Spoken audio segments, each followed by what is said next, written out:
আমার হাঁটুতে ব্যথা ছিল, অল্প অল্প ব্যথা ছিল। তো তখন আমি এতটা বুঝতে পারি নাই, মানে ওইটা আস্তে আস্তে আস্তে আস্তে অনেকটা বেড়ে গেছে। তারপরে সমস্যা হয়ে গেল কোমরে, আচ্ছা এই সাইড পুরাই সমস্যা। তারপরে ওইটার থেকে আমার ঘাড়, আচ্ছা টয়লেটে যাইতে গেলে সমস্যা হয়ে যাবে যখন ঘরে বসে যাইবেন, আর আত্মীয় স্বজন তখন আপনার পাশে কেউ থাকবে না।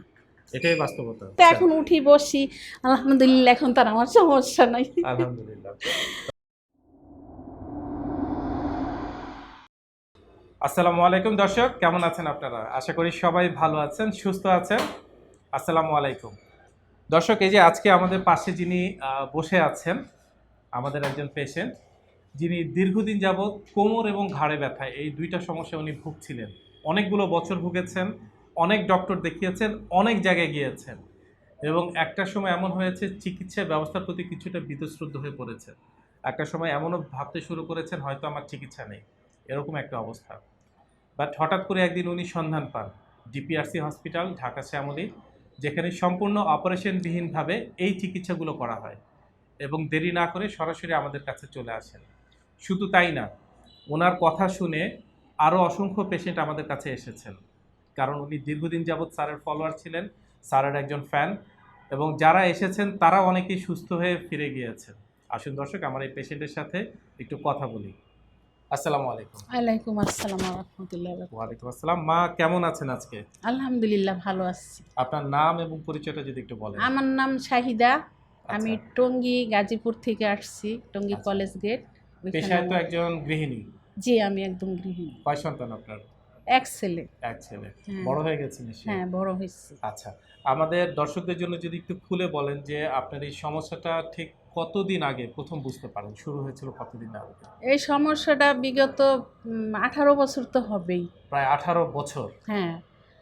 তো আচ্ছা, সমস্যাটা কি কি ছিল যদি একটু বলতেন? সমস্যাটা প্রথম মানে আমার হাঁটুতে ব্যথা ছিল, অল্প অল্প ব্যথা ছিল। তো তখন আমি এতটা বুঝতে পারি নাই, মানে ওইটা আস্তে আস্তে আস্তে আস্তে অনেকটা বেড়ে গেছে। তারপরে সমস্যা হয়ে গেল কোমরে, আচ্ছা, এই সাইড পুরাই সমস্যা। তারপরে ওইটার থেকে আমার ঘাড়। আচ্ছা। এই তিনটা সমস্যার জন্য মানে কাজ করতে গিয়ে বা দৈনন্দিন জীবনে কি ধরনের সমস্যার সম্মুখীন? সমস্যা মানে সবসময় হাঁটতে তো আমি পারতামই না, মোটামুটি যে কিভাবে হাঁটতাম আমি নিজে বুঝতে মানে পারতাম না। সাংসারিক কাজ করতে গেলে আমাদেরকে বসতে হচ্ছে, রান্না বসতে করতে হচ্ছে, হচ্ছে, নামাজ পড়তে হচ্ছে, এক জায়গা থেকে আরেক জায়গায় যেতে হচ্ছে। তখন দেখা গেছে যে আমি চলতে গেলে মানে অনেক ব্যথা করতো, অনেক ব্যথা বলতে কি হাঁটতে গেলে আমি পা দিয়ে কাক দিতে পারতাম না, কটর কটর আওয়াজ হইতো, মানে হাঁটুগুলো কোথাও যাওয়ার কথা বললে বরঞ্চ ভয় একটা ভয় লাগতো, শুরু হয়ে ভয় যেত। শুরু লাগতো। তারপরে এই স্যারের সন্ধান তো আমি অনেক আগের থেকেই পাইছি, তো ওনার ট্রিটমেন্ট নিয়ে এই পর্যন্ত আমি 2023 থেকে এই পর্যন্ত আমি ভালো, আলহামদুলিল্লাহ। আলহামদুলিল্লাহ। তারপরে আবার ইদানিং কিছু একটু সমস্যা দিছে, এখন আবার আমি আসলাম। স্যারে তো আমার এক হিসাবে খালি গাইড আমার পুরান পেশেন্ট, খুবই করে আর কি। যাই হোক, এখন আবার আলহামদুলিল্লাহ আমি সুস্থ হয়েছি। আচ্ছা, মানে জিনিসটা অনেকটা এরকম হয় যে আমাদের একটা মেশিন আছে, সেই মেশিনটা খুব সুন্দর কাজ করছে, হঠাৎ করে মেশিনে যখনই সমস্যা হয় আমরা তার একটু রিপেয়ার করি, একটু সার্ভিসিং করে নেই। এটা আমাদের সকলের জন্য আসলে দরকার যে যখনই কোনো একটা সমস্যা হয় আমরা বিশেষজ্ঞের কাছে যাই, আমরা একটু নিজেদেরকে রিপেয়ার করে নিই, ঠিক অনেকটা এরকম। তো এই যে হাঁটু ব্যথা নিয়ে দীর্ঘ বলছেন যে এত বছর, এবং কোমর ব্যথা নিয়ে প্রায় 18 বছর, তো আপনার কি মনে হয় না যে 18 বছর আগে যদি আপনি এর সন্ধান পেতেন, জীবন থেকে এত সুন্দর সময়গুলো কখনো হারিয়ে যেত না? অবশ্যই জীবনটাকে আরো সুন্দর করে আরো উপভোগ সুন্দর করতে করে পারতেন, গুছাইতে পারতাম, নিজের পরিবারকে আরো সুন্দর সময় দিতে পারতেন, আত্মীয় স্বজনকে ভালো সময় দিতে পারতেন। অবশ্যই অবশ্যই। এটা সবসময় আমি অনুতপ্ত যে আমি তখন কেন সন্ধান পাই না, আর এইগুলো আমি কেন জানতাম না। আমি ওই স্যারের ভিডিও দেখি এখানে আসছি, তারপর থেকে তো আমি এখন আলহামদুলিল্লাহ। আশা করি এখানে যারা আসবেন অবশ্যই আপনারা নিঃসন্দেহে আসতে পারেন, কারণ এখানে অনেক ভালো ট্রিটমেন্ট হয়। মানে কেন বলছেন যে আরো তো অনেক হসপিটাল আছে, আরো অনেক চিকিৎসা আমি ব্যবস্থা তো আছে, আরো আপনার অনেক এত হাসপাতালে বিশ্বাস কেন? গেছি। আমি ওই যে কি হাসপাতাল বলে বসুন্ধরা হাসপাতাল, ওইটা বড় হাসপাতাল, ওইখানেও আমি গেছি। ওইখানে যাওয়ার পরে আমার ওনারা পরামর্শ দিচ্ছে অপারেশনের। আচ্ছা। 10 লক্ষ টাকা লাগবে, একটা হাঁটু অপারেশন করে দিব, কিন্তু আমি ওইটাতে যাই নাই। আমি বলছে হাঁটু আপনি অপারেশন করলে হাঁটতে পারবেন, কিন্তু হাঁটু সোজাই থাকবে, ব্যাকা করতে পারবেন না, মুভ করতে পারবেন না, নিচে বসতে পারবেন না, সবসময় হাঁটুটা এইভাবে রাখতে হবে। তো এইসব চিন্তা ভাবনা করে আমি আর ওইখানে পরে নেক্সট যাই নাই। তো স্যারের সাথে আবার যোগাযোগ আছে, এখানেই আমি যাই। এখানে যেহেতু আমি ভালো একবার পাইছি, এখন যদি আলহামদুলিল্লাহ আবার আমি সুস্থ হয়ে যাই, তাহলে আমার এখানে তো তেমন একটা বেশি তো আর আমার যাইতেছে না, তাই তো না? আলহামদুলিল্লাহ এখন কেমন আছেন? আমি হাইটা দেখাই, সমস্যা আমরা হাঁটাটা আপনার দেখবো, বাট এমনি ওভারঅল এখন কেমন আছেন?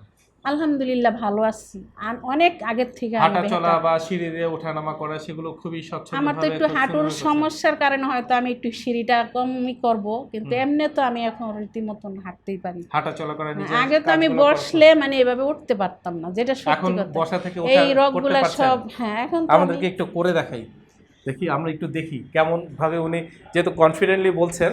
এই তো আমরা একটু এখন আমি দেখি। এইভাবে হাঁটতে পারি না, এটা আগে তো এইভাবে হাঁটতে গেলেও খুব কষ্ট না, হতো। আগে তো আমি ওই যে বৈশা যেখানে থাকতাম বৈশাই থাকতাম, দাঁড়াইতে আচ্ছা। পারতাম না।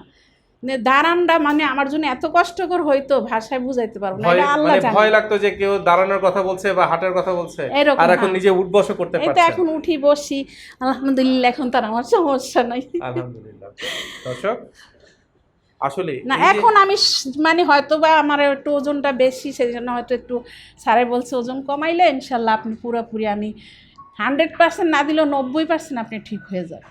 দর্শকদের জন্য তো দর্শকদের জন্য আমি এইটাই বলবো, আপনারা আসেন, আমার মতন যারা এভাবে অসুস্থ হয়ে গেছেন বা ঘরে বৈশা বৈশা কাঁদতেছেন, কান্নাকাটি না কইরা এখানে চলে আসেন, ইনশাল্লাহ ভালো ফলাফল পাবেন। আর যারা এত কষ্ট করে আপনাকে ট্রিটমেন্ট দিয়েছে তাদের আর ব্যবহার, যারা তাদের আচরণ- আমাদেরকে ট্রিটমেন্ট দিয়েছে তাদের তো বলার কোনো ভাষাই নেই, তারা খুবই ভালো।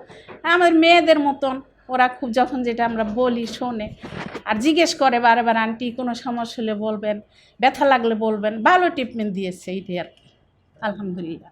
তা আসেন, এটা নিয়ে বৈশা থেকে মানে ভুবনের চাইতে চিকিৎসা করা সুস্থ বাচ্চা অনেক ভালো। যেহেতু মনে করেন আপনি টয়লেটে যাইতে গেলে সমস্যা হয়ে যাবে যখন ঘরে বসে যাইবেন, আর আত্মীয় স্বজন তখন আপনার পাশে কেউ থাকবে না, এটাই বাস্তবতা।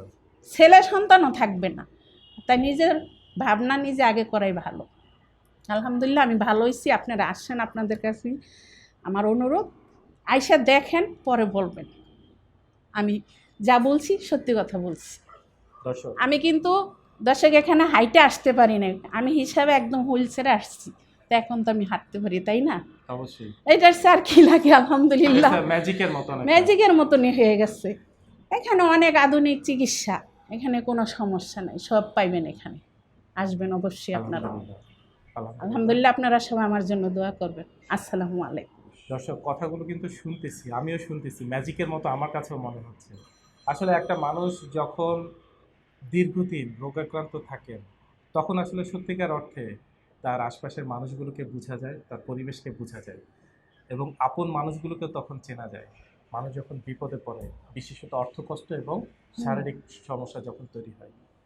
সো আমরা যারা এর ভিতর দিয়ে গিয়েছি আমরা জানি, আমরা তাদের উদ্দেশ্যে বলবো, একবার অন্তত আসুন, নিজেকে ভালো করুন, নিজেকে সুস্থ করুন, সুস্থ অবস্থায় বাঁচুন, মানুষ আপনার পিছনে থাকবে, আপনি না। কারো মুখাপেক্ষী হয়ে থাকতে হবে না।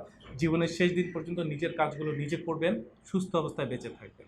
আল্লাহর নিয়ামত হয়েছে সুস্থতা, নিয়ামত চাইতে হইলে আল্লাহর কাছে চাইতে হবে যে আল্লাহ যতদিন বেঁচে থাকি সুস্থ রাখো, এটাই তোমার বড় নিয়ামত।